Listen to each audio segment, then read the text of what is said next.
Welcome to the James Show, News Talk 820 93.3 FM, WBAP. I am your host, James Parker. Yeah, let's get it going here. Because this first story, this is going to pull at your heartstrings a little bit. We have, it sounds funny, and there's a lighthearted aspect to it, but this is not a funny story overall. Recently in Uptown, a woman got harassed. She turned her phone around onto herself, and she posted on TikTok her story real quick. And I don't think she intended to have this level of impact. But the story got passed around, struck a nerve, went viral. And in the comments section on her original post, you see a whole bunch of other women sharing similar stories. And it turns out it's probably with the same guy. And so now what we have is Dallas has an Uptown serial creeper. Let me play you the original story because it's just gotten 10 times bigger since the original post that she made about a week ago. I'm literally like on the verge of having a panic attack because I just got sexually harassed walking to the gym. Oh, it pisses me off so bad because you like can just be doing anything and it's like a woman and like someone will just with you, and it was so messed up too. Like I was walking and this guy parked, and I didn't even think he was parking for me, but then he was like waving at me from behind, and I could hear him talking to me, but I was pretending to listen to my headphones. But then he like followed me and he stopped in front of me, and I was like, what? And he says really slow too. He said it so calm, which is what's it. He said, excuse me miss, my English isn't that good. And I was like, okay. And I just like I had this weird feeling because he followed me for so long. He says, excuse me miss, my English isn't that good. And then he asks to watch me go to the bathroom because he's a weirdo. And I just like I say no, go yourself, and I start screaming because he's a freak and obviously a weirdo that very intentionally wanted to do that. And like he just ran away, ran back into his car and like drove off. But it just pisses me off so much when stuff like this happens. And so she posts that. Now, of all the critiques for society that come from the feminist movement or feminism or the Me Too movement or just generally seen as whatever's Team Blue, this is one of the legit complaints. Like, this is one thing that women have to deal with that I don't have to deal with. I have never walked down the street and some lady came up to me and asked me if she could see me do a bathroom thing. I've never been sexually harassed. I don't have to. That's one thing I don't have to worry about at night when I'm walking down the street or in the middle of the day. This looked like it was like the middle of the day. It looked like high noon. I don't have to worry about that. Garrett doesn't have to worry about that. But I definitely care about it. I have a sister. I have a wife. I have a daughter. They're going to walk down streets, and I would prefer for them to not have to share those streets with guys like this if we could possibly do something about it. Now, it's tough because there's nothing illegal about asking a strange woman a strange question. There are boundaries to be crossed, but I don't know. Has this guy crossed that boundary yet to anything illegal? Well, it got so much views. I even saw the Dallas Morning News report on this. I saw the Dallas Express report on this. I saw some of my other influencer friends, the Dallas and Fuego, A-Muse. They were talking about this. So now we get an update. Now that there's a little bit of a couple days have passed, the same lady, her name's Caitlin, gave you an update on the poop stalker. So a few days ago, I made a video after I was harassed by a man while I was walking in Uptown Dallas. And right afterwards, I shared my experience with a description of him and his car. And since then, on that video, I have over 100 comments, and half of those comments are actually women confirming that he has done the same thing to them. Wow. I'll show you a few examples. You can pause to read, but I have gotten over 50 comments from other women saying that super similar stuff has happened with him.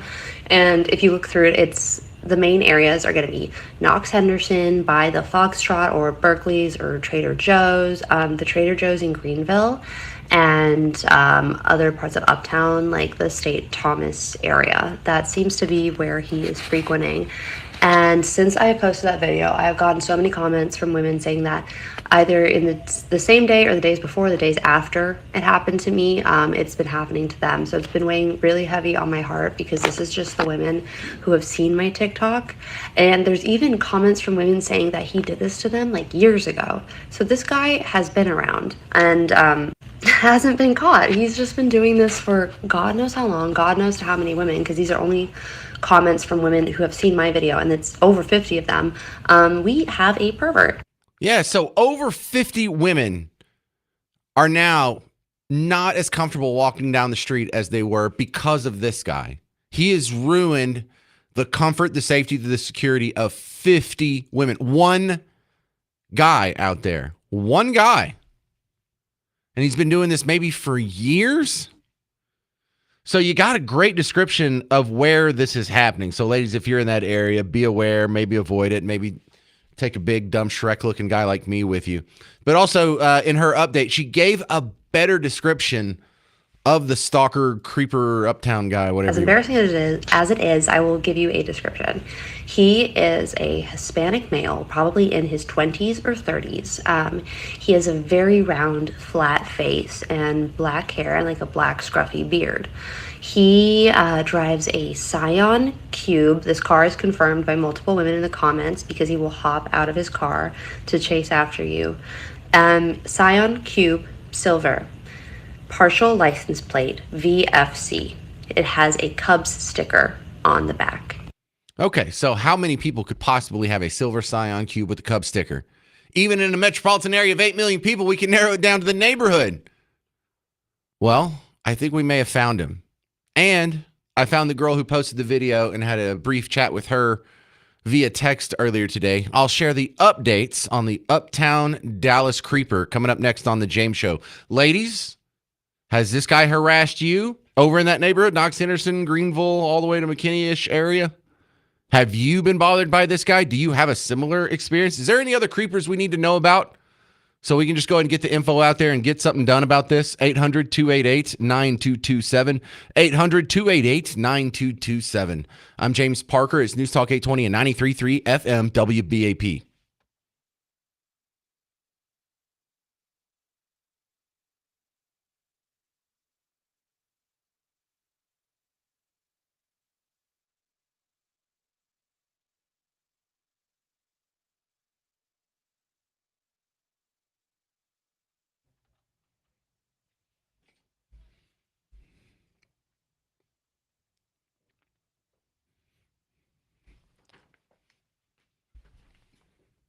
Hey, football fans, James Parker here for the Prize Picks app. It's just America's #1 daily fantasy sports app.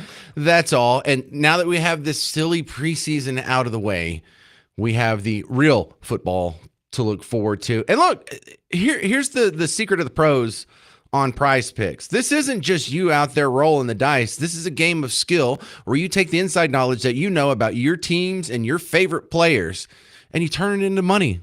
Listen, you and I both know the Dallas Cowboys have absolute dog water for offensive line. They have no running backs. So what are they going to do? They're going to be passing a lot. This is going to be a good year for Dak. This could be a good year for CD. This could be a good year for Jake Ferguson. This could be a good year for the new guy Pickens. But the other people on the app, they don't all know what you know. So you have an advantage when you are picking on the statistics projections of your favorite players on your favorite teams. So take that knowledge and turn it into real money, up to 2,000 times your money. How do you do it, James? Well, you download the Prize Picks app. You make a lineup of 2 to 6 of your favorite players, or maybe players you hate. But then you just pick more or less on their statistics for that day. More or less. Dak Prescott, 239 yards, more or less. It's that easy. And so after you make your lineup of 2 to 6 players, you watch a game, you rake in the money, and you can thank me later. Now, if you're new to Prize Picks, you get a little bonus here. You can start off with some cushion. Download the Prize Picks app, use promo code WBAP, and you get $50 in promo cash to play with your first $5 lineup. So download Prize Picks, use promo code WBAP, and get $50 in promo cash on your first $5 lineup. Prize Picks. Run your game.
Hey there, welcome to the James Show. It's News Talk 820, 93.3 FM, WBAP. I am your host, James Parker.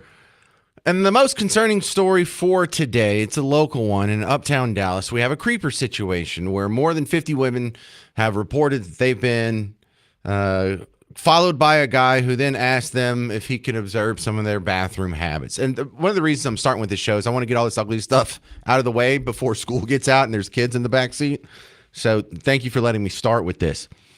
But men, every woman has a story like this. Every woman has a story like this. I don't. Garrett doesn't.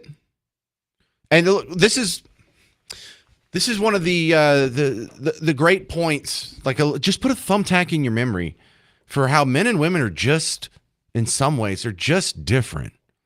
Now, that doesn't mean they're not equal. That doesn't mean they shouldn't have their full complement of human rights just based solely on their sex. But men don't have to put up with this. Women do. And what's even worse is the more beautiful you are, the more you attract these people. And so that's, that shouldn't be part of the story. But the woman who did the viral video that sort of kicked off this new crusade against the Uptown creeper, she's gorgeous. Absolutely. And it's a scary thing because, like, Miss Parker, pretty good looking lady herself, she has like 40 of these stories. Miss Parker. Maybe not this specific where he's asking to see the bathroom business. But for those of you who are like, well, how do you know it's poop? She just said he asked Watch to go to the bathroom. Well, read the comments, okay? And then that was something she also cleaned up, no pun intended, when she did the follow-up video. And he has done this to multiple women, like he did to me, where he jumps out of his car and he follows you. And he won't leave you alone until you talk to him. I was walking away from him for a while, and eventually I was like, what? What do you want? And he asks if he can watch you poop. Embarrassing, I know. But that is basically what happens. And I have comments from over 50 other women confirming he did this to them, and then he runs away. Okay, now after the first video, she didn't do a police report. In the second video, she kind of explained why, because that was kind of fleshed out in the comment section. And this is a heartbreaking part of the story. And the fact that, it's not just that the police are incompetent or evil. There's not a whole lot they can do. So she explains that. I'll see about filing a police report. I honestly don't have a lot of trust in them. Last year, I was almost punched in the face in a random attack by a man where I did the same thing as I did with this one. I started screaming my head off, has worked pretty well, and he ran away. So the last time when I almost got punched in the face by a guy, I called 911. They never sent anyone. So the reason I made a TikTok was just because I didn't know what I could even do in this situation to help myself. But by doing that and it going viral and other women coming forward, it has taught me that, like, I'm not alone. And now we have more than enough evidence, hopefully, to actually do something about it and prove that this guy is around, he's doing it to multiple women, and that the police or someone needs to step forward and take some action, because it's not fair. But you and I both know that it never stops at the creepy questions. It never stops at the following women around. These guys that are driven by some sort of weird sexual compulsion, they start by peeking in windows, and then they break in, and then they may touch, and it always ends up with bodies under the basement, digging up under the floorboards, all these skeletons.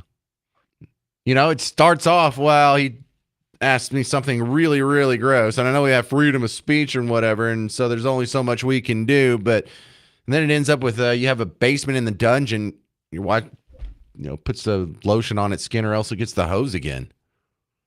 This is no laughing matter. People like this don't stop until they're forcibly stopped.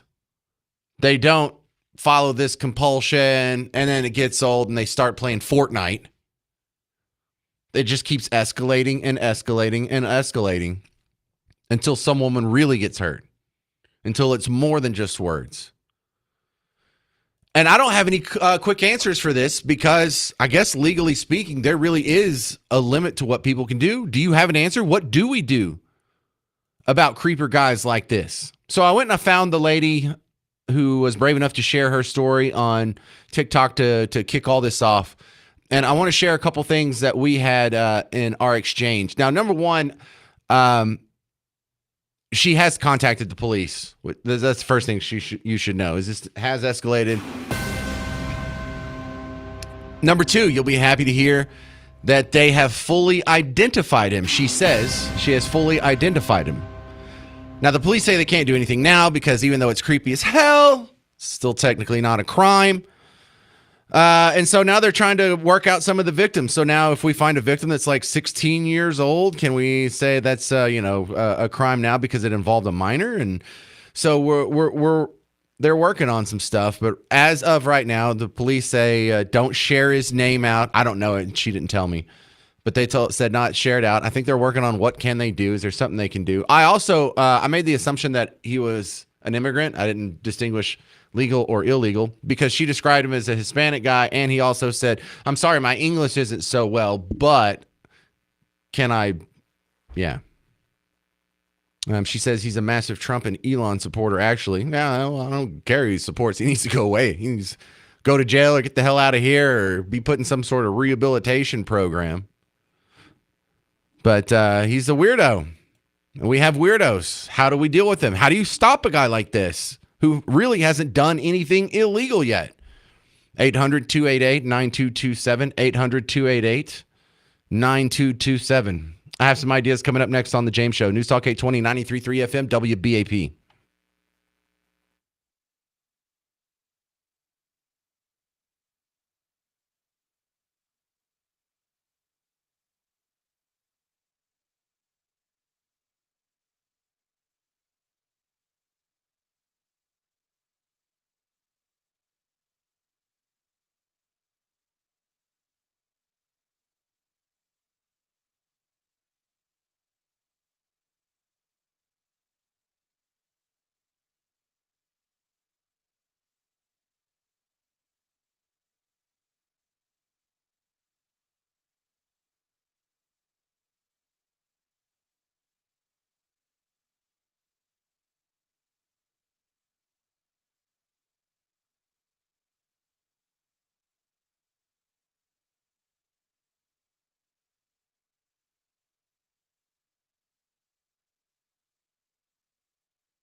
Hey there, welcome to the James Show. News Talk 820, 93.3 FM, WBAP. Now, listen. I know technically the Uptown serial creeper didn't do anything illegal. What can we do to change that? How would you write a law? How could you make it that wouldn't abridge someone's freedom of speech? That's not something that could be so vague as easily abused in the other direction. How do we protect our women from guys like this? If you're just joining us, there's a guy that's harassed reportedly 50 or so women in the Uptown area here in Dallas. And it's a very gross request. It's he wants to see him go potty. Number 2. Okay. So what do we do about this? Well, can you make it illegal to ask a woman that? How would you do that without abridging freedom of speech? How would you do? How would you just make it that specific? One specific wording, or can they use different euphemisms for it? Yeah, and I'm telling you, I don't have the answers for this, and I find that to be a big problem because these guys have a tendency to keep escalating their actions. Their compulsions keep getting bigger and further down the rabbit hole. And this echoes a lot of what you're seeing with Epstein, with Puff Daddy, even with the guy that I did the story from Bug Tussle last week, where in my hometown, there's some weirdo that likes wearing a diaper and talking to little girls. Can we just, I mean, we can't just take him and push him in the wood chipper. That sounds like the easy answer. But what do we do about this? Because there's a theory out there for so many of these rock stars that end up doing weird, kinky stuff that most people don't get into. It seems to be a progress for a progression for a lot of them. You know, some people are born psychopaths or some people are born divergent, but then some people sort of socialize themselves. Sociopathy, how would you say that? Where it's described as, you know, if you have a one-night stand, it's you and another human being just using each other for instant gratification. Nothing long-term, nothing meaningful, nothing deep. It's just right there. They're an instrument for your personal immediate pleasure and then discarded immediately afterwards. Now, if you do that one time, you're not a sociopath. That's what sociopaths do. They just see other human beings as a resource to be used and thrown away at their will. But if you do that over and over, if you do that 10, 20, 100 times, you can make yourself into a sociopath. And then what happens? To get that next thrill, to get that next hit, to get that next accomplishment, it just keeps getting worse and worse. So then you've got to introduce other things. Okay, so I did a beautiful woman. Okay, how about the most beautiful woman possible? Okay, fine. What about two at the same time? What if we introduce dudes? What if it's a whole orgy? What if we start doing baby oils and hookers and drugs and it gets out of hand? And so this guy is sort of the poor man's version of that. We see that with the elites. We see that with Ghislaine Maxwell. I spent too much time filling my brain with that nasty stuff over the weekend, where she talks about when she first hooked up with Jeffrey Epstein in the early 90s. They were just some wild swinging kids. And yeah, sometimes, you know, she liked girls and guys and he liked girls and they'd like girls together. And then she observed that the girls just kept getting younger and she got uncomfortable with it. And I mean, sure, she's saying that now. But that seemed to be a downward spiral as well, where he wasn't the nasty sexual predator that we all know and love now. When she first met him back in 91, I think it was, she said. Puff Daddy didn't start out doing all that nasty stuff you heard in the Cassie testimony during his trial. And so many of these guys, like this guy, he didn't start out doing this.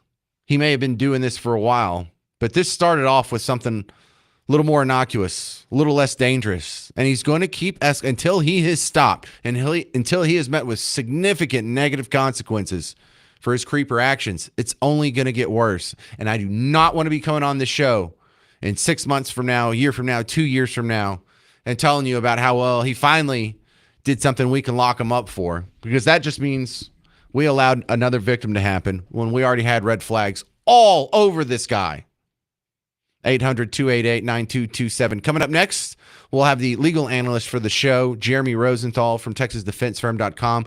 I'm going to ask him about the legal boundaries of creepers. We're going to ask him about the Ghislaine Maxwell situation. We're going to ask him about Abrego Garcia maybe getting a taxpayer-funded trip to Africa. That's coming up next on The James Show. 800-288-9227. I'm James Parker on News Talk 820 and 93.3 FM WBAP.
Hey there, welcome to the James Show, News Talk 820 93.3 FM WBAP. I am your host, James Parker. My next guest, he is the legal analyst for the James Show from TexasDefenseFirm.com. It's our buddy, Jeremy Rosenthal, back on. Welcome back, Jeremy. Well, not too good. We had the issue here. I don't know if you saw this story. We were talking about it before you came on. There's a serial creeper in Uptown Dallas who follows women, approaches them, asks them inappropriate questions, and they scream and run off, and he jumps in his Toyota and drives away. And the cops say there's not really a whole lot they can do about that. What's your thoughts as a lawyer, Jeremy?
That's terrible.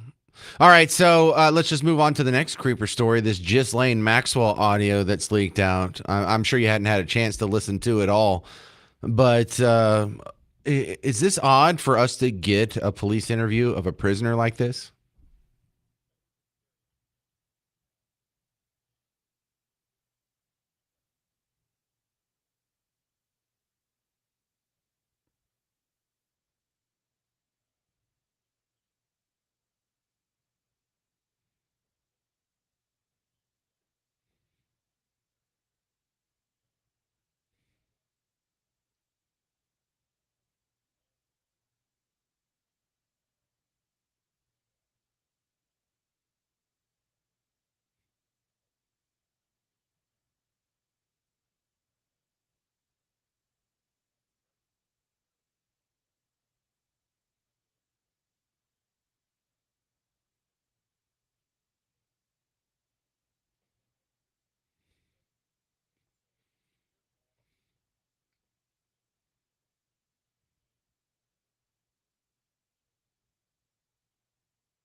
All right, we're talking with Jeremy Rosenthal from TexasDefenseFirm.com.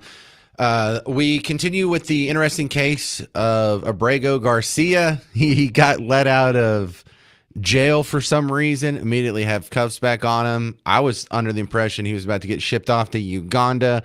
And then right before the James Show started, another judge put a stop to that. What is going on here? This seems way out of character for the legal system. Is that just a layman's ignorance?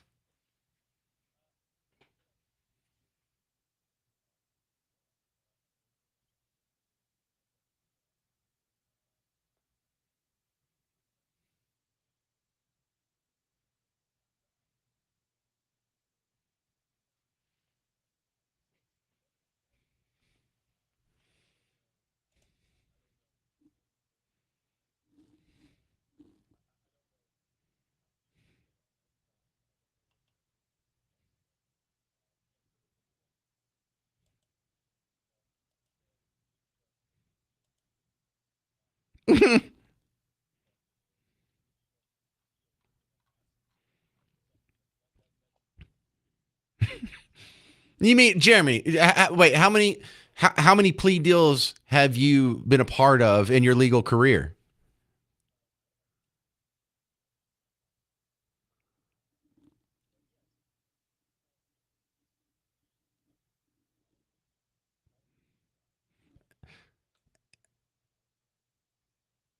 And how many of them included Uganda? It's exactly zero point 0.0. Is that where we're at?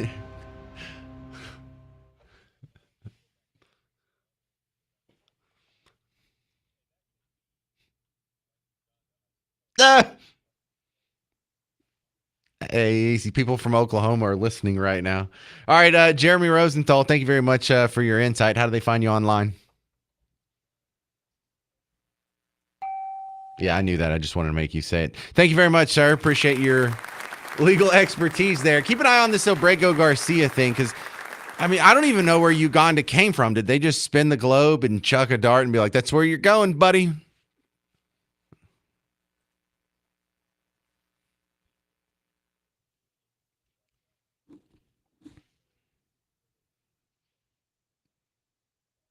El Salvador? Yeah.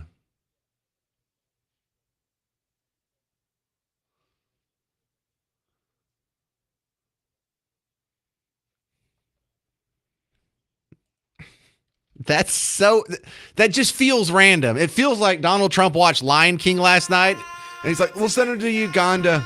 You know, if we can't do El Salvador or Mexico or something like that, let's send him over there. We'll just pay him a huge amount of money. Uganda will be like, sure, whatever, we'll take him. I don't know. Just it's too random.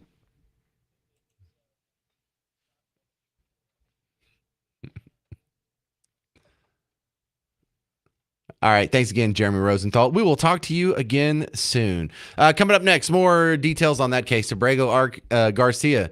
Is he going to Uganda? It's been blocked, but I think he may end up over there eventually. 800-288-9227. I'm James Parker. It's News Talk 820 and 93.3 FM WBAP.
Hey there, fellow Texans. Welcome back to the James Show. News Talk 820, 93.3 FM, WBAP. I am your host, James Parker. Welcome back to the big show.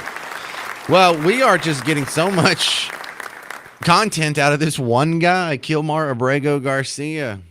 He got sent back to El Salvador. There's a big hissy fit because there wasn't an additional court hearing besides all the other court hearings that he had before he got sent away. Like, oh, no, he didn't have his full due process. All right, fine. We'll bring him back. We'll give him his due process. Well, you got to let him out. No, we don't have to let him out. Why not? Well, because we're charging him with federal crimes. How about that? And so they made some appeals. They found a sympathetic judge, and the judge says, "Well, look, while you're waiting on the trial, you shouldn't have to stay in jail this whole time." So a judge lets Abrego Garcia out. And was this all today? Did this all just happen like right before the James Show?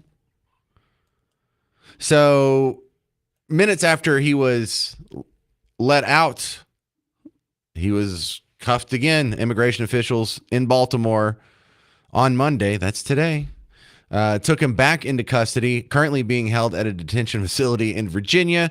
They're about to slap him on a plane and send him to Uganda, which is hilarious troll move there.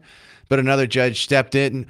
Boy, they will just snap to work at any time. It's like they have on-call social justice activist judges who within a matter of minutes can review an entire case and make a definitive ruling. But that's where we're at now. They're just falling all over themselves to make sure a guy who shouldn't have been here in the first place, committed a bunch of crimes, beat some women, trafficked some human beings, and we try to get him away. They just got to have him in America. And not just in America in a jail. They've got to have him in America free on the streets.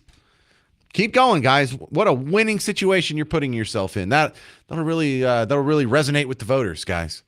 800-288-9227. This is Walter in Frisco. You're on WBAP. Walter in Frisco. No, Walter? Going once, going twice?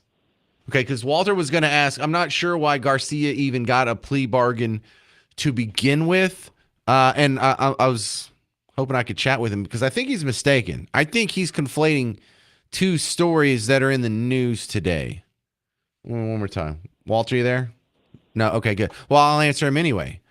The guy that just got a plea deal, Attorney General Pam Bondi announced this right before the James Show as well. It was one of the guys, the co-founders of the Sinaloa cartel. His name's also Garcia, but it's Ishmael Zambada Garcia. He goes by El Mayo, which means the May. I'm just being an idiot. That's not his real, it's not a thing. I'm just being stupid. But the thing I enjoy most about this is the Uganda choice. Uganda, why Uganda? I don't know. I don't have the answer to that, but my suspicion is he did that just because he knew it would irritate all the right people, which makes it all better. You don't want us to send him back to his home? He's from El Salvador. Well, he can't go back there. Why? Because of the threat of gang violence. First, let's just remember that this whole asylum claim, and I know, is 100% BS. This guy came here in 2011, and after being here 9 years illegally, after he gets caught in a crime beating his wife and found guilty and he's about to be deported, then he declares asylum. See, this is quite plainly someone is using this as a loophole to not be deported. Oh, no, I can't be deported. It's too violent there. Okay, well, do you have any proof? Yeah, I'm in a violent gang and a rival gang could kill me. And so now you have people who are still trying to make the case that, hey, he's not a gang member. He's just a Maryland father. That's his defining characteristic, Maryland father. Not Maryland gang member, not Maryland wife beater, not Maryland human trafficker, not El Salvadorian human trafficker or El Salvadorian wife beater or El Salvadorian illegal immigrant. No, he's a Maryland father. Well, doesn't exactly belong to Maryland, and he's not exactly a great father, so there's just a huge lie, just every data point in this story And I am just amazed at the lengths these people will go to, these judges, these politicians, these people get out on these Sunday shows and on these TV shows, and they will just say the craziest things to defend this guy. Keep it up. Keep it up. We see you'll go visit this guy in jail in El Salvador. We see you'll go be concerned about the full due process rights and the lunch conditions of illegals and immigrants and foreigners in Alligator Alcatraz. But when you had a family member in jail, did they ever check on them? When you went to jail, or did you ever have a run-in with the law? Have you ever had anyone close to you go to jail? Anyone ever get visited there? Even if you don't know anyone, you ever see these people do this much work on behalf of Americans? 800-288-9227. Coming up next on The James Show, the worst James Show guest of 2025 is coming back on. The great Representative Brian Harrison gives you updates on the dismal special section that's happening in the Texas legislature next on The James Show. News Talk 820, 93.3 FM, WBAP.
Hey, it's Garrett's favorite song, Lady Gaga.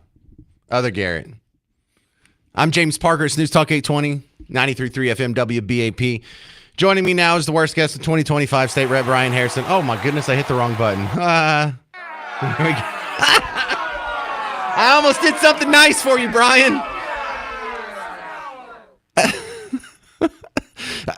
All right, now I'm told there's an impending vote. You may have to just ditch the phone at any point. You can just hang up on us.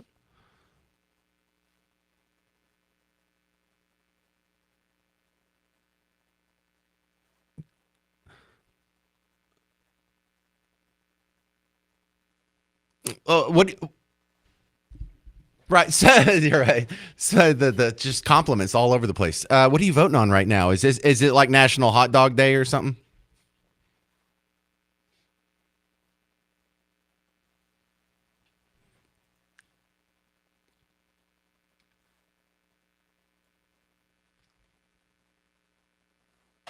Yep.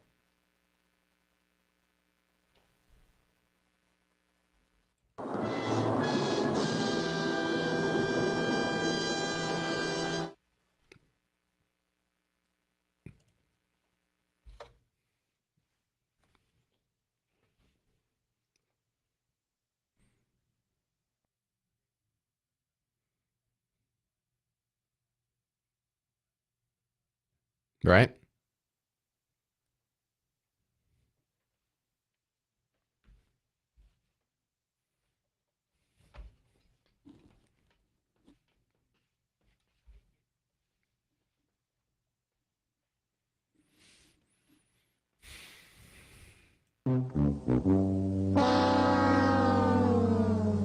Wow. Is there any good news here? Anything positive that could come from the special session?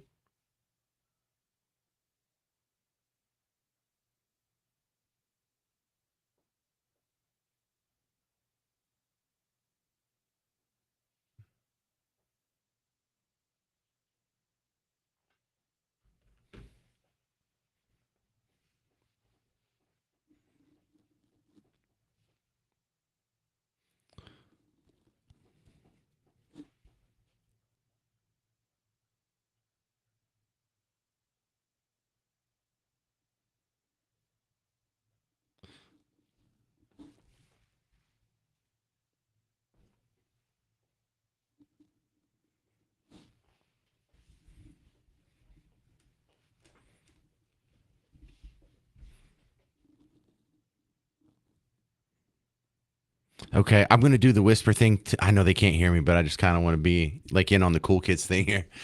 Is there what's left on the special session agenda here? Is there anything good that could still happen?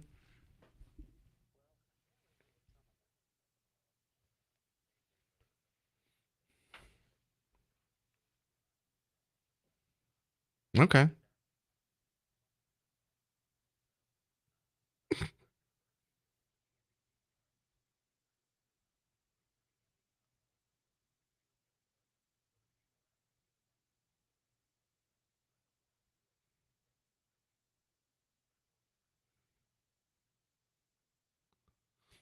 State Rep Brian Harrison, is there anything we can do other than I mean, we have the rhino list and the map, but I mean, what can we do here? People ask me that. eh,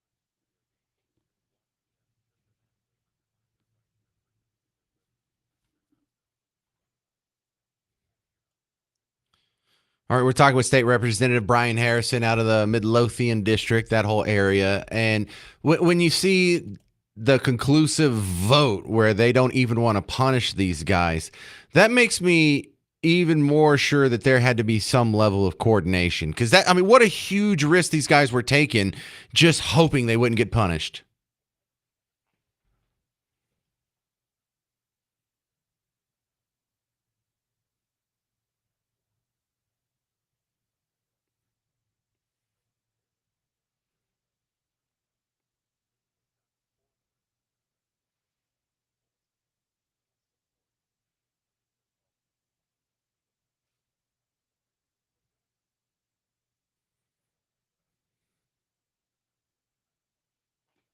Yeah. No, you know what? Let me go ahead and let you go. I appreciate you dipping in while you're on the floor of the Texas State House. Appreciate the good hard work, and it just must suck being the Washington Generals of Texas politics.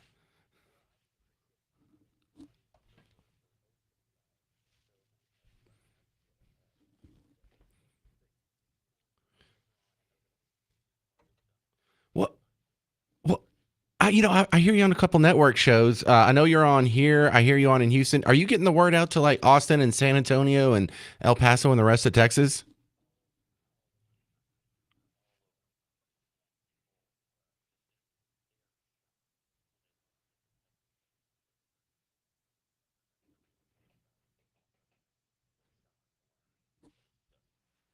All right.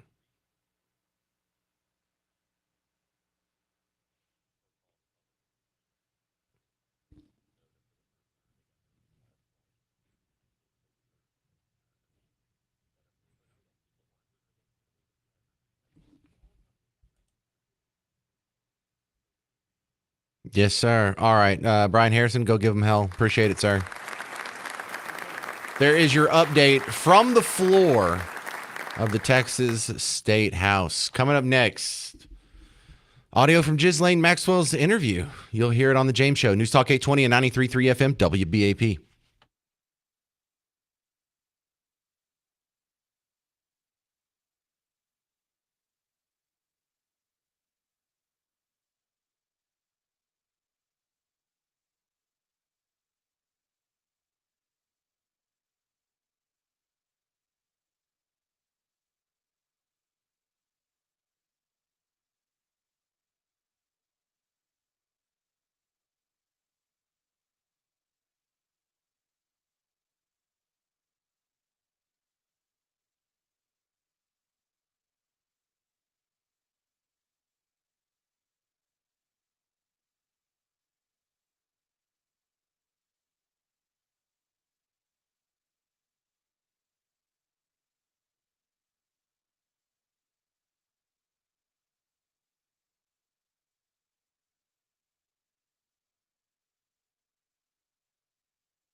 Hey there, welcome to the James Show, News Talk 820 FM, WBAP. I am your host, James Parker.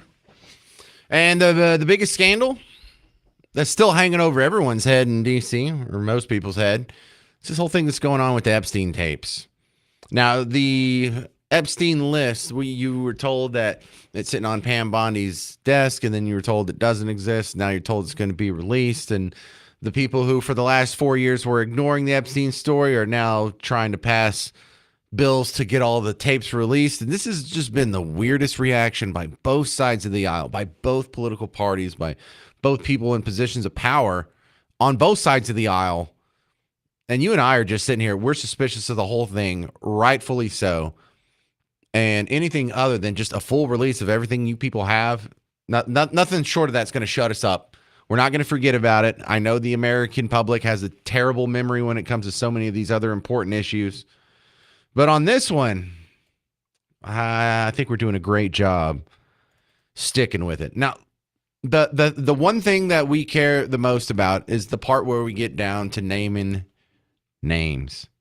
I think you've already digested and understand that some terrible things happen, that there's a whole elite rung of society that does terrible things with the power that their money and fame allow them, some of which involves weird sexual stuff that you and I aren't into.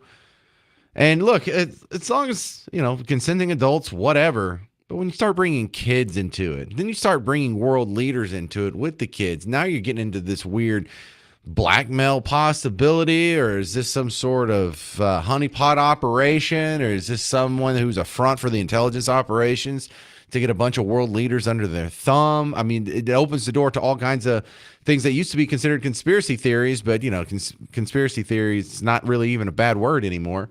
So I want to go focus on, and I'll tell you, I haven't gone through all the audio here, but I've gone through quite a bit of it. Here's the part you care about, number one. Okay, all the abuse has happened. This Epstein guy, he's already killed himself, so there's nothing more that can be done there. This Ghislaine lady's talking from prison, so she's being punished. What about anyone else who was involved? Can we get them punished too? Justice deserves to be meted out. So in the interviews that were had in Tallahassee by the Trump Justice Department, this is the names part. Let's start with Elon Musk. Ghislaine Maxwell's asked about Elon Musk. Go through just a couple of more names and ask if you know them, and if you do know them, how you know them. Well, hang on a second. We're talking about the Justice Department. What is this, the FBI? Is this the Fisher-Price My First Microphone that y'all got from Radio Shack in like 1994, and you had to give them like your zip code when you're checking out? Your mic's terrible, federal government. Do you know Elon Musk? I do. And how did you meet Mr. Musk? I met him in, I don't remember the year, but it's going to be in 2010, 11, something like that, I think, if my memory serves. And I was at an event for Sergey Brin, the co-founder of Google, and Sergey had arranged it was for his birthday. See how long, slow, and boring this is? A bunch of us. I listened to a couple hours of this for you over the weekend, just so you know. Of us, maybe, I don't know. All right, I'll cut to the chase. Yeah, she met him in 2011. She was talking about Sergey Brin, one of the co-founders of Google, the other one, Larry Page, and he has an island in the Caribbean too, and they went there for his birthday party, and they were there for 3 days. Nothing untoward or illegal or even suspicious happened there. She exonerated Elon. I never saw him do anything suspicious or with little girls or adult girls or anything. He didn't do anything inappropriate. So she exonerated him here. But all these people, they seem to know each other, and a lot of them seem to have an island in the Caribbean. Doesn't Kenny Chesney have an island in the Caribbean? I don't need any Chesney biographers to call in. That was just a thought off the top of my head. Check this out. She was asked if she knows Andrew Cuomo. Now, Andrew Cuomo, former mayor of New York City, who was mayor of New York City when COVID happened. New York City! His brother Chris Cuomo used to be on CNN. Now he's on Newsmax or News Nation. News Nation, one of those. And his dad Mario Cuomo, former governor of the state. So yeah, does she know him? Mentioned, I think yesterday in passing, well, not in passing, but as part of another answer, Andrew Cuomo. Yes. Did you know Mr. Cuomo? Well, only because he was married to Carrie. Yes. Okay. And I think I knew his brother as well. What's it? He has a brother, right? He's on TV. What's his name? Chris. Right, We'll think of Christopher. it. Oh, they heard me. You Yeah. mean the former TV anchor, or Yes, the TV anchor, yes. Chris Cuomo? Okay. So, but I would say just socially, I'm not close friends or anything, but because I was friends with Carrie and I met him a few times, and I've certainly met his brother. Oh my God, again, long, slow, and boring. I'll cut to the chase. No, they weren't implicated in anything dirty. The next one, Ted Kennedy. Do you know whether, well, do you know former Senator Ted Kennedy? Yes. And is that through your own life or through Mr. Epstein? My life.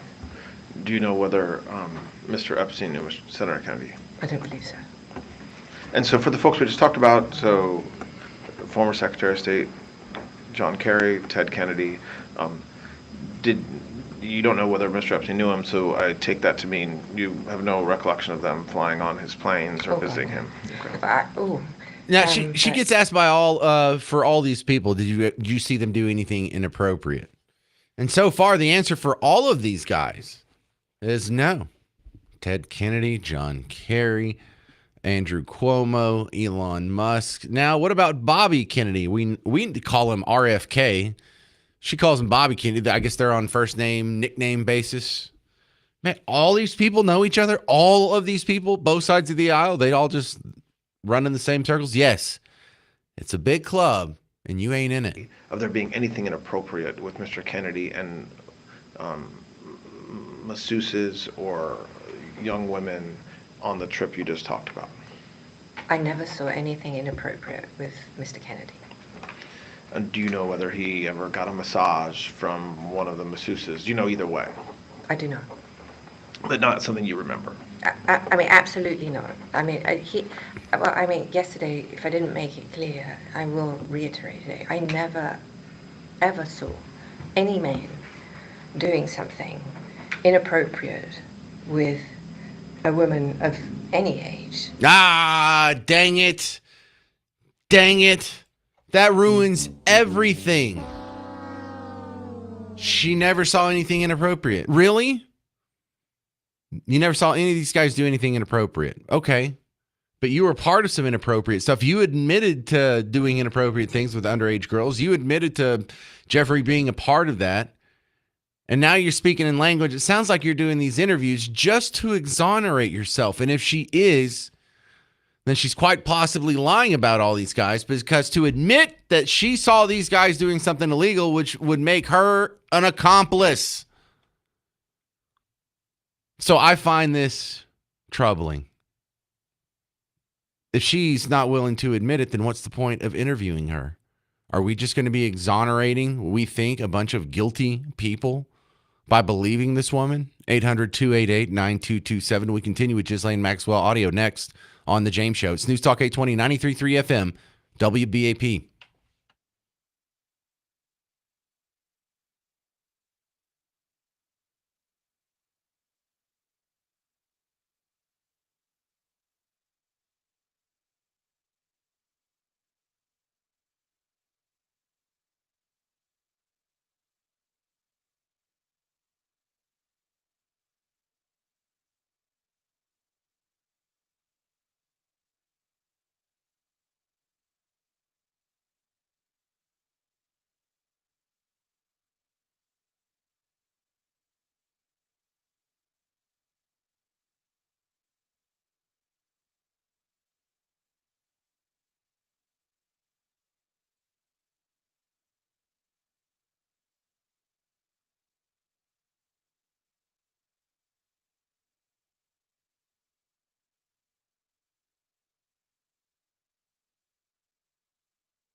Well, hey there. Welcome to the James Show. News Talk 820, 93.3 FM, WBAP. I am your host, James Parker.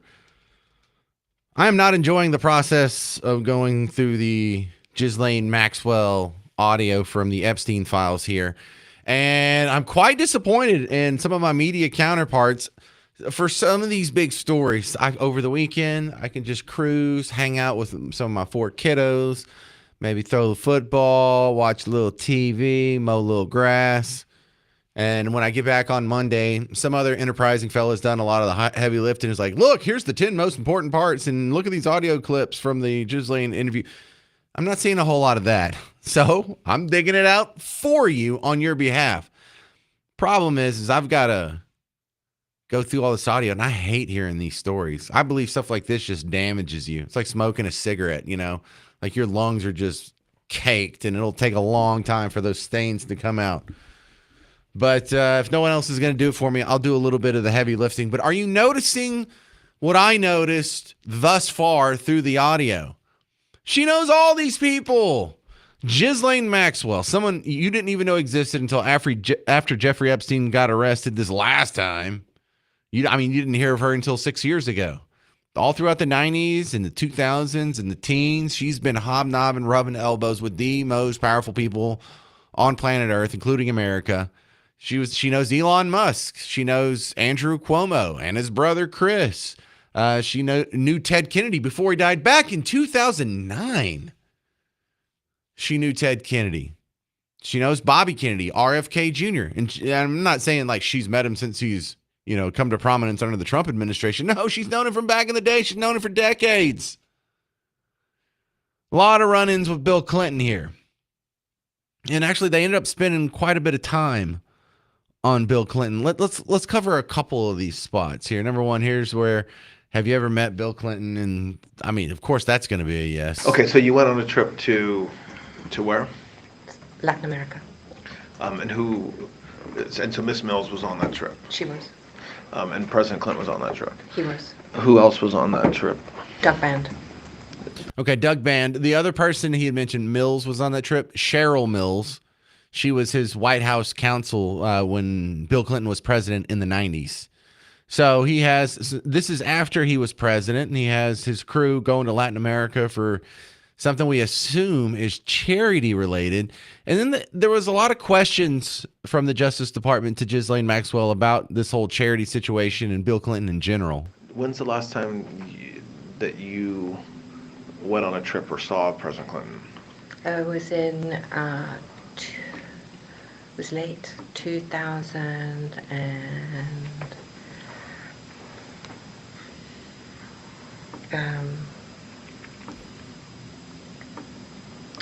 I don't know, 16, 17, 8, something. It's not even that long ago. Imagine what a storied life this woman has led when she gets to go on a trip with a former president. She barely even remembers. I don't know what year it was, 2016, 2017. You and I would know. That was something, that was an interview with Jack Nicholson where the thing he hates about being famous is whenever you meet someone new, whatever he says, they'll remember for the rest of their life. Whatever they say, he'll remember it for about the next 20 minutes. And then she doesn't care. I don't know. I was on so many private jets with so many former presidents so many times. Who knows what the last one is? She was answering that like you asked me, when's the last time you've been to Arby's? I don't know. 22, just trying to, I don't know. It's so insignificant to her that she's hanging out and taking these trips. Latin America with Bill Clinton and I don't know, the White House counsel and then the White House chief of staff. What was his name? Doug or something. I don't know. Like, damn, lady, how many important people you hang out with? A lot. George Carlin taught you it's a big club. We're just not in it. But there's a reason. There's a reason for this. There's a reason education sucks, and it's the same reason that it will never, ever, ever be fixed. It's never going to get any better. Don't look for it. Be happy with what you got. Because the owners of this country don't want that. I'm talking about the real owners now. The real owners, the big wealthy business interests that control things and make all the important decisions. Forget the politicians. The politicians are put there to give you the idea that you have freedom of choice. You don't. You have no choice. You have owners. They own you. They own everything. They own all the important land. They own and control the corporations. They've long since bought and paid for the Senate, the Congress, the state houses, the city halls. They got the judges in their back pockets. And they own all the big media companies, so they control just about all of the news and information you get to hear. They got you by the balls. They spend billions of dollars every year lobbying to get what they want. Well, we know what they want. They want more for themselves and less for everybody else. But I'll tell you what they don't want. They don't want a population of citizens capable of critical thinking. They don't want well-informed, well-educated people capable of critical thinking. They're not interested in that. That doesn't help them. That's against their interest. That's right. It's a big club, and you ain't in it. You and I are not in the big club. By the way, it's the same big club they used to beat you over the head with all day long when they tell you what to believe. All day long, beating you over the head in their media, telling you what to believe, what to think, and what to buy. Yeah, apparently it's a big club. You're not in it. I don't feel bad. I'm not in it either. Coming up next, the Dallas police department said they're going to allow their officers to, if they want to, wear cowboy hats. I mean, I'm kind of for this, kind of against it. I'll explain the nuance next, coming up on The James Show. 800-288-9227. It's News Talk 820 and 93.3 FM, WBAP.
Hey there, fellow Texans. Welcome back to the James Show. News Talk 820 93.3 FM, WBAP. I am your host, James Parker.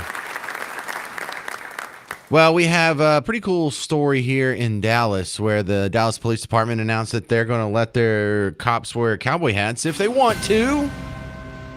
If they want to.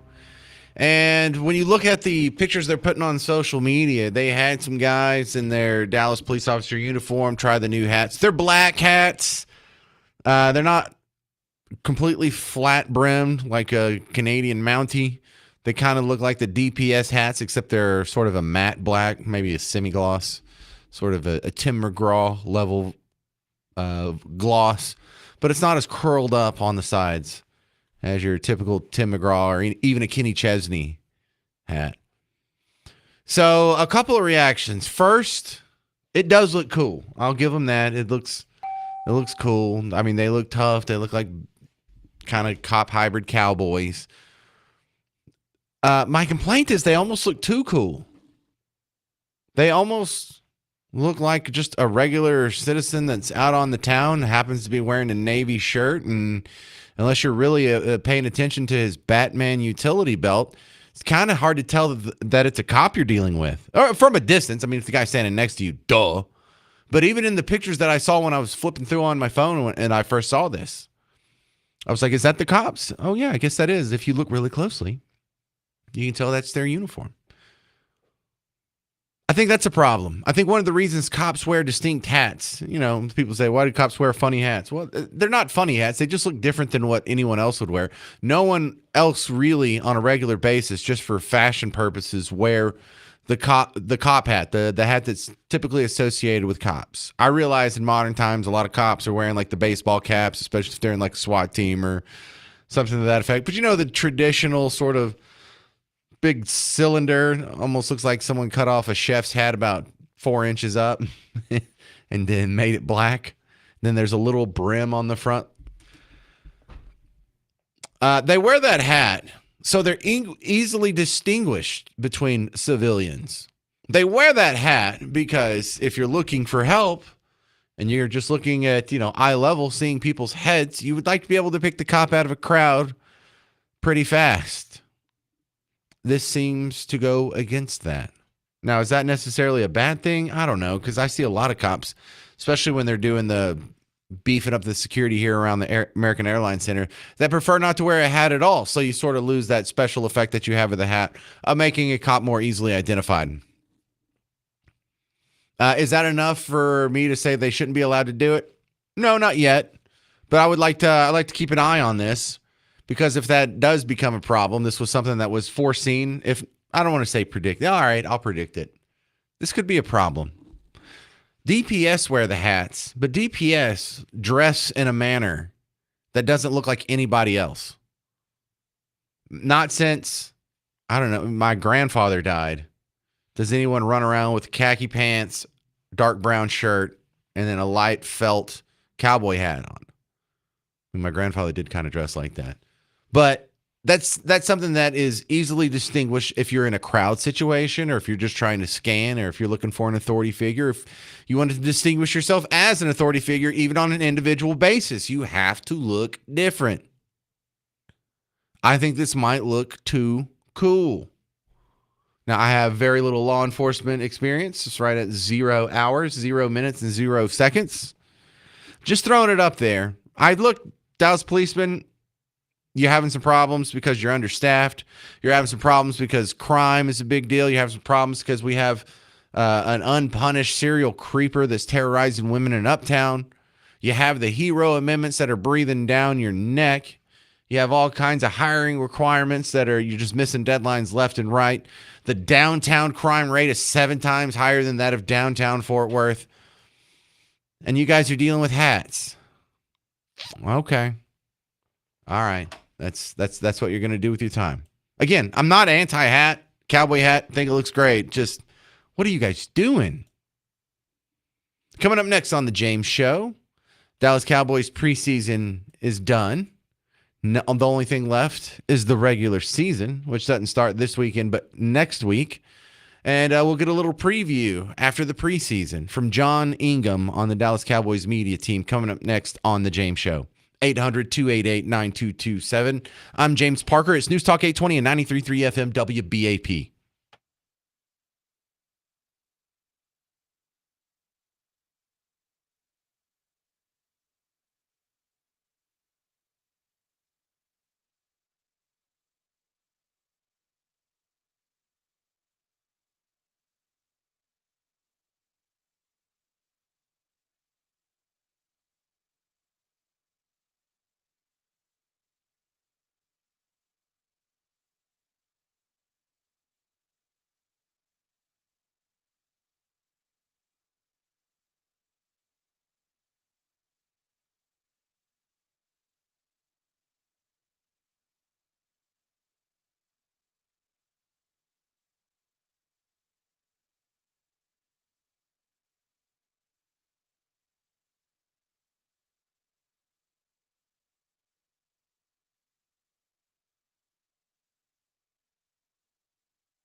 Hey there, welcome to the James Show, News Talk 820, 93.3 FM, WBAP. I am your host, James Parker. Welcome to the big show. Hey, so coming up in the next segment, we're going to play Dead or Alive. Today's category is world leaders. I just could be just world politicians. But we're going to be playing for 2 tickets to see Peter Frampton. And Peter Frampton is not on Dead or Alive. He's actually the prize on Dead or Alive. Because Peter Frampton comes alive. I was attempting to make a dad joke. If you could just... Oh, I don't need your pity laugh. All right, so stick around. More great James Show coming up. But right now, we need to talk about the Dallas Cowboys because preseason's over. And now all we got left is the big boy games. And I haven't been paying a whole lot of attention to preseason. I'm a big Cowboy fan. I just don't watch preseason. It's like kissing your sister. It doesn't count. So, John, as someone who is quite concerned with the well-being of my favorite football team, how are they looking through preseason?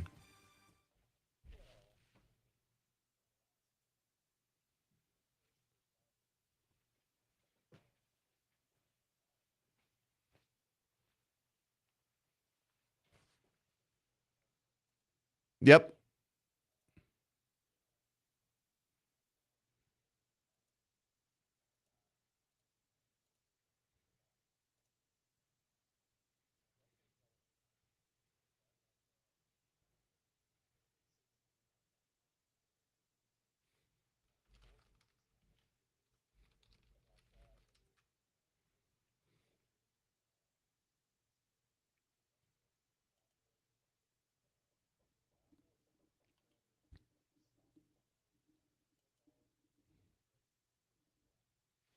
Who is running the football?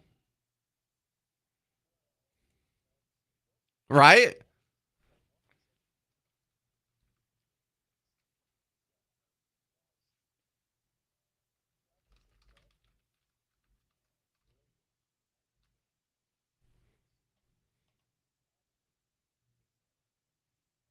Williams. What's his first name? Who's Williams? Oh, okay.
All right. We're talking with John Ingham. He's part of the Cowboys media team, and you can hear him on WBAP as well.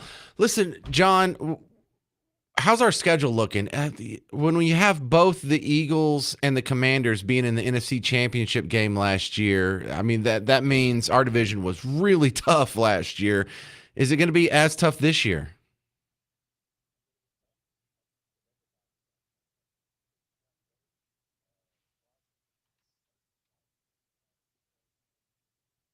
Damn it.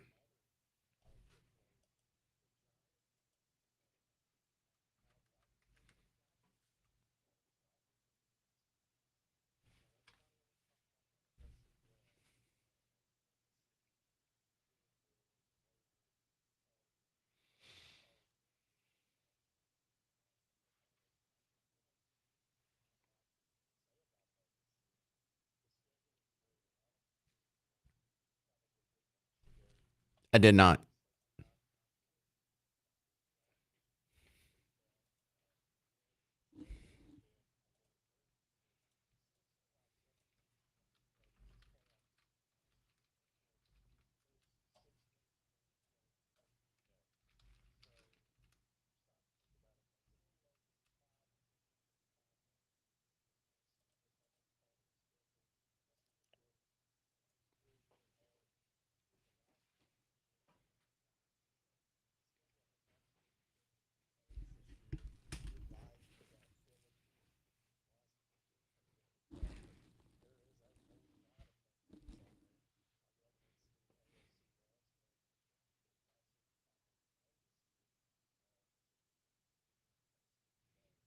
Great.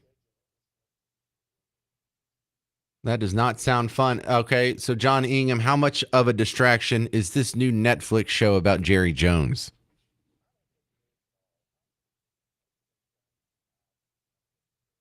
Right?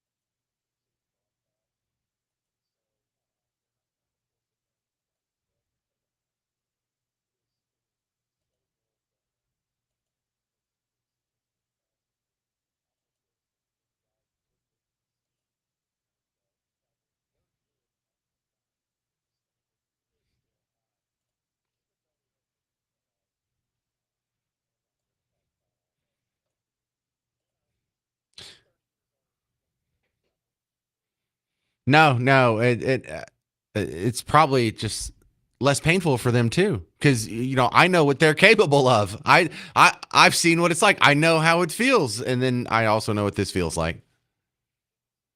No, no, this is terrible.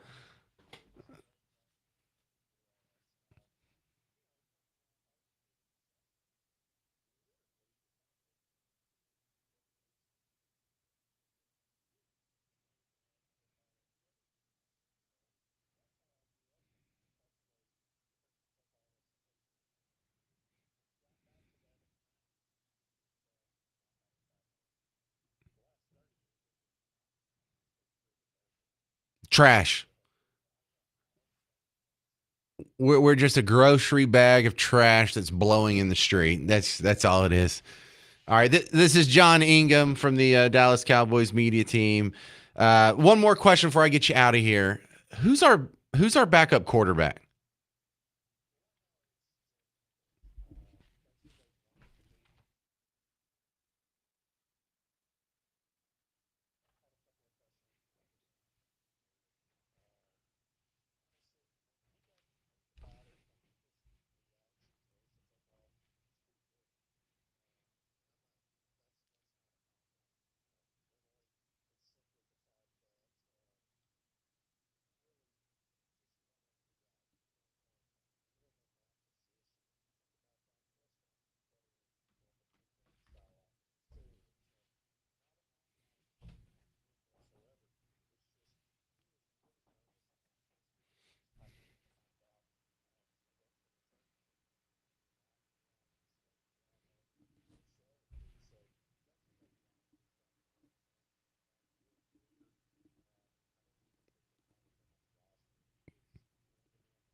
Ooh,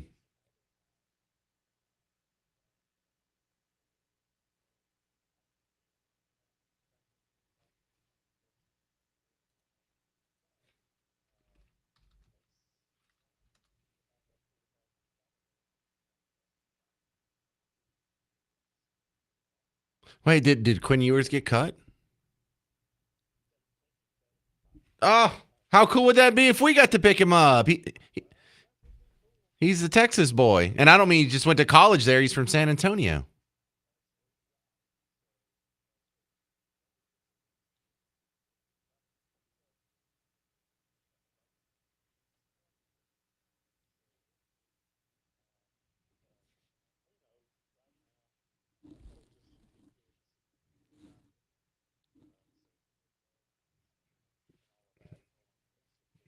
Yeah, well, he might be running for his life. All right, yeah. All right, John Ingham, thank you very much for the Dallas Cowboys insight, sir. All right. Coming up next on the James Show, we're playing Dead or Alive for Peter Frampton tickets. Yes, Peter Frampton He should have called the tour Still Alive. Wouldn't that have been great? But he's going to be in Grand Prairie October 21st. If you want to try and win tickets from us, go ahead and call in right now. 800-288-9227. 800-288-9227. If you want to go ahead and buy your tickets, AXS.com. Dead or Alive next. I'm James Parker. It's News Talk 820 and 93.3 FM WBAP.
Hey there, welcome back to the James Show, News Talk 820, 93.3 FM, WBAP. I am your host, James Barker. You're just in time for our James Show game show, Dead or Alive. Pretty excited about today's tickets. Peter Frampton.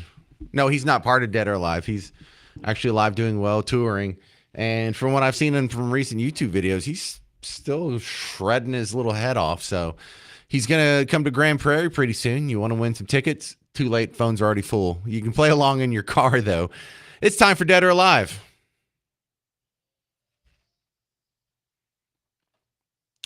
Thank you, Mr. Jovi. Welcome to today's edition of Dead or Alive. We're playing for 2 tickets to see Peter Frampton coming to Texas Trust CU Theater in Grand Prairie, October 21st. You can experience one of rock's most iconic guitarists live in an unforgettable night of music and musicianship. Tickets on sale now at axs.com, AXS.com. Presented by AEG. Today's edition of Dead or Alive, the category is World Leaders. And our first contestant is going to be Barbara. Hello, Barbara in Dallas. Are you ready for Dead or Alive? I guess. You do not sound very confident in your knowledge of world leaders. World leaders. All right, let's do it. All right. Well, let's start off with one. You've probably heard of this guy, Tony Blair. He ran the UK from 97 to 2007. Is he dead or alive? Alive. See, there's confidence. You're doing great. Number 2, Vicente Fox. He's the former president of Mexico. In fact, he was president of Mexico during Trump's first term when he's like, you tell him we're not going to pay for the bleeping wall. Is he dead or alive? Alive. He's alive, 83 years old. Justin Trudeau is currently running Canada. His dad was also a prime minister in Canada. Pierre Trudeau. Is he dead or alive? Alive. Pierre Trudeau died in 2000, Barbara. Oh, my God. Okay. I didn't know that one either. I had to look it up myself. Thank you very much for playing, Barbara. Let's go to Brent in Lake Weatherford. You ready for Dead or Alive? Absolutely. All right. Fidel Castro was the bastard that turned Cuba into a communist state. When he passed away, his brother Raul took over. Is Raul Castro dead or alive? He's alive. He is alive, 94 years old.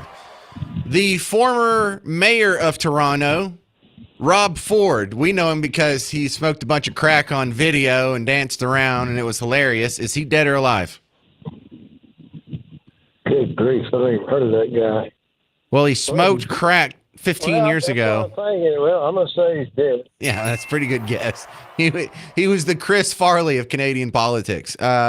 Marion Barry, speaking of smoking crack, Marion Barry, the former mayor of D.C. and then got back on the city council after he got caught with a prostitute smoking crack on video. Is he dead or alive? Well, I hate to be bad about anybody, but I hope he's dead. Yep. Good call. He died in 2022. Manuel Noriega, the guy who used to run Panama, is he dead or alive? He's dead. Yep, he's dead. Jacques Chirac, he was the president of France from 95 to 2007. Is he dead or alive?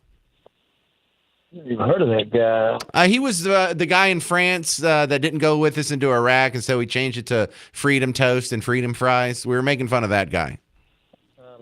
Dead. Good call. All right, doing good here, Brent. You only got 2 more left for the Peter Frampton tickets. Number 9. Angela Merkel. She ran Germany from 2005 to 2021. Dead or alive? She ran what? Germany. She was the chancellor of Germany. From when to when? 2005 to 2021. Angela Merkel. God, I guess I'm going to open it up for everybody else. I think she's dead too. No, she's alive. All right, buddy. Thank you. It was worth a shot. Thank you very much for playing. So we go up to Kenny and Prosper.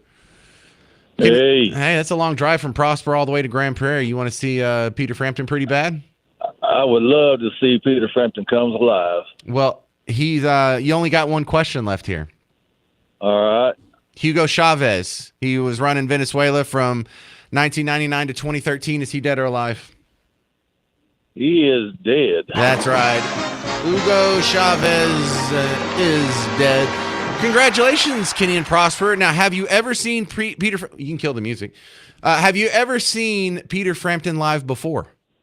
I have seen him back when in the 70s, I want to say, when he had that album, Peter Frampton Comes Alive. at Fillmore. Yeah. Man, that is the But jam. not since then. Yeah. Wow. So this is almost 50 years apart. I'm glad we could do that for you.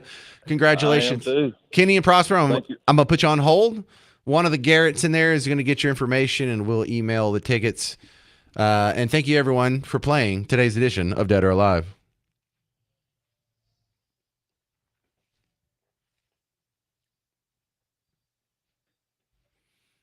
Thank you very much, Mr. Jovi. All right. Another successful Dead or Alive in the books. Coming up next, some hack judge has ordered Alligator Alcatraz to wind down operations within 60 days. We're going to mock him relentlessly on the James Show. News Talk 820 and 93.3 FM WBAP.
Hey there, welcome to the James Show. News Talk 820 93.3 FM WBAP. So you have Alligator Alcatraz down there in Florida. The people who don't want folks deported are griping about it. And what's the gripe? Well, they already don't like it. Then they just show up and they invent reasons why they don't like it. Well, this is a detention facility that has cages. Yes, all detention facilities have cages. Yeah, well, this one's bad because they have to use the bathroom and have a water fountain in the same little contraption here. It's like, yeah, that's kind of also standard issue for detention facilities. Well, Alligator Alcatraz is inhumane. It's cruel and unusual. It's violation of the constitutional rights of these non-Americans because the lunch is so bad.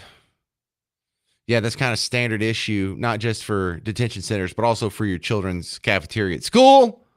Do you have any legit concerns about Alligator Alcatraz? Well, we just got a new one.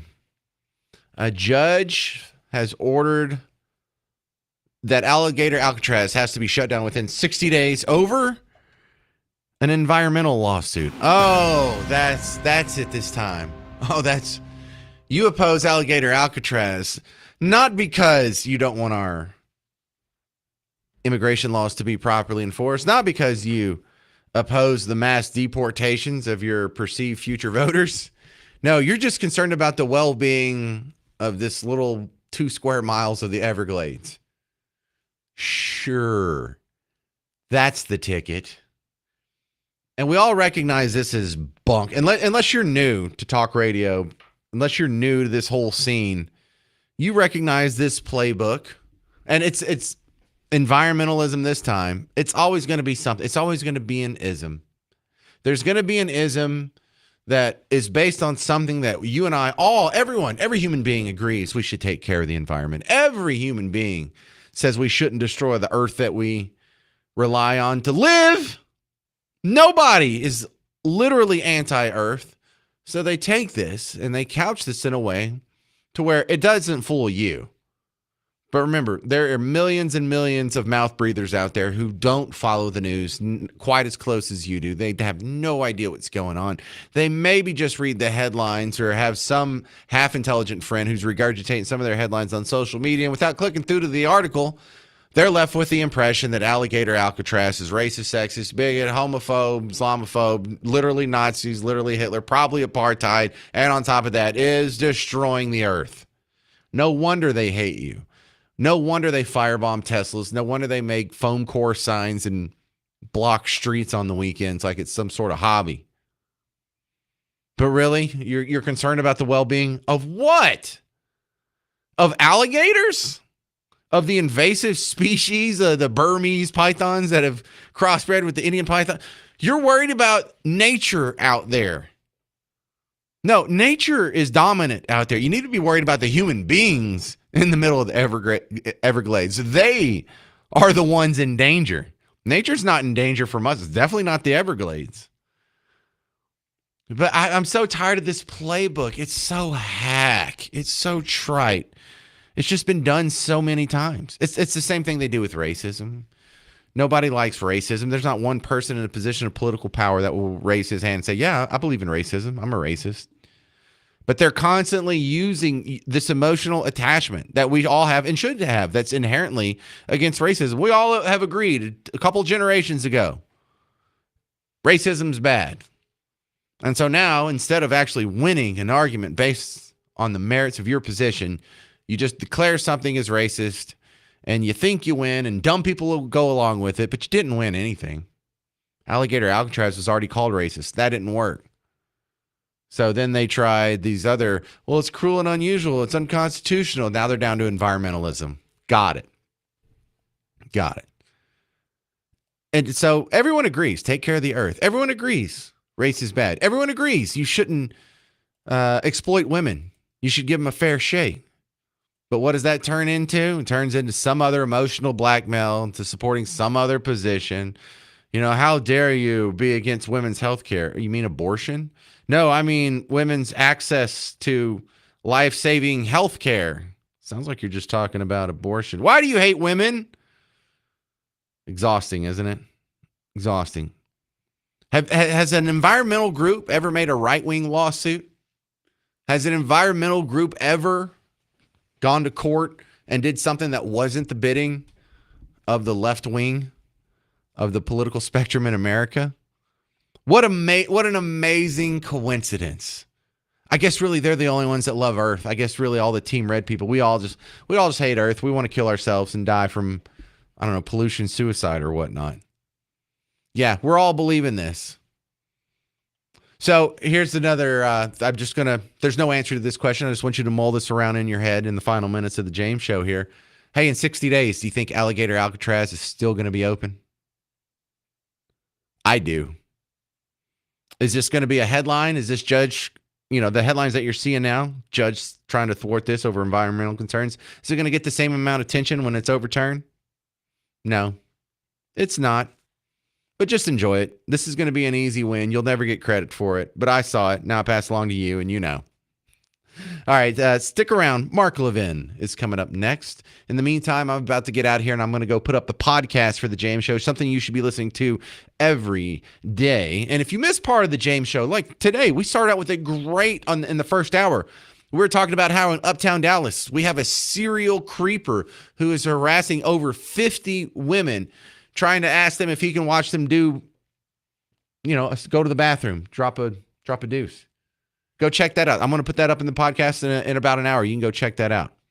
In the meantime, thank you very much for listening to The James Show. I appreciate your time. Come back. We'll do this tomorrow at 2. I'm James Parker. It's News Talk 820 and 93.3 FM WBAP.